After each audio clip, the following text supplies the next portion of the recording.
दर्शन गर्न जाँदैछौँ।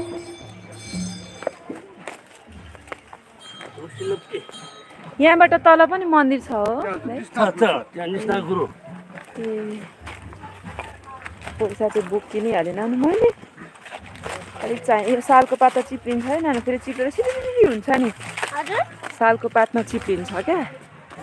राम्ररी हामी अहिले कपिलेश्वर महादेवबाट अर्को मन्दिर जाँदैछौँ। स्लोली बिस्तारै हिँड्नुपर्छ है, ज्ञानी भएर बिस्तारै। सानो बेबी त गएर आइसक्नु भएछ। हेलो, सानो बेबी पनि गएर आइस्यो हो, पूजा गरेर आइस्यो। पखन कहाँ नि, यस्तोमा त छिटो गर्न मिल्दैन त, बिस्तारै। हजुर बिस्तारै।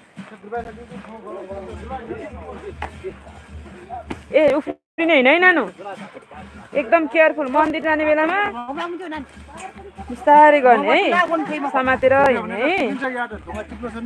ढुङ्गा चिप्लो छ, पातहरू पनि चिप्लो छ हो नि है। हुन्छ नानी, एकदम बिस्तारै है नानी। हुन्छ हस्, बारसम्म त हिँड्ने एकदम केयरफुल भएर। धेर गर्नु हुँदैन यस्तोबाट। सुरु त छिटो भने तल पुग्छ फेरि। पिकनिक आएको त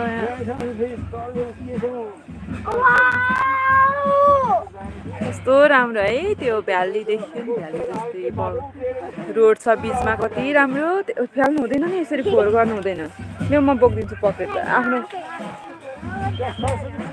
यहाँ को आएर सफा गर्छ र फेरि? हेर त बुवा आउँदै हुन्छ। बाजा बजाउँदै उताबाट आउँदै हुनेछ कि के हो? हिँड्दैन नानु, समातेर हिँड्नु बिस्तारै, समातेर बिस्तारै हिँड्नुपर्छ। यहाँ भगवान्ले त फेरि चकचक गर्ने मान्छेहरूलाई के भनिसिन्छ।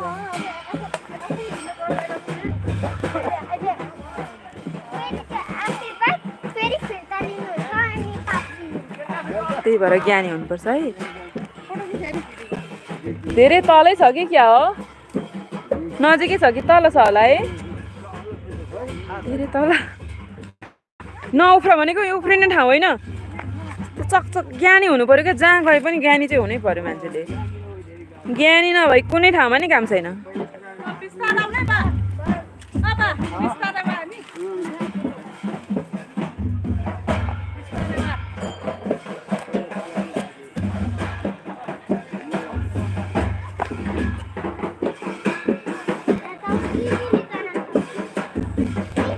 बिस्तारै बिस्तारै, यहाँ सरहरू होइसिन्छ।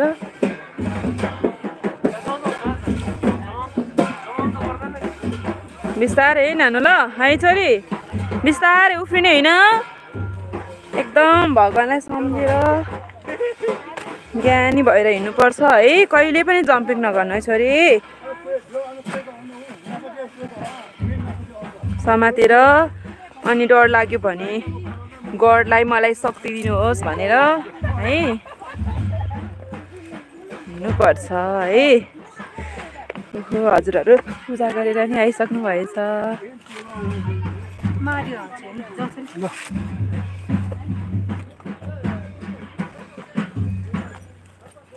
हजुरहरू पहिलोपल्ट हो कि धेरै भयो आउनुभएको? हामी पहिलोपल्ट आउँदैछौँ। हजुर बिस्तारै नानु, बिस्तारै समात्दै हिँड्ने। कति धेरैवटा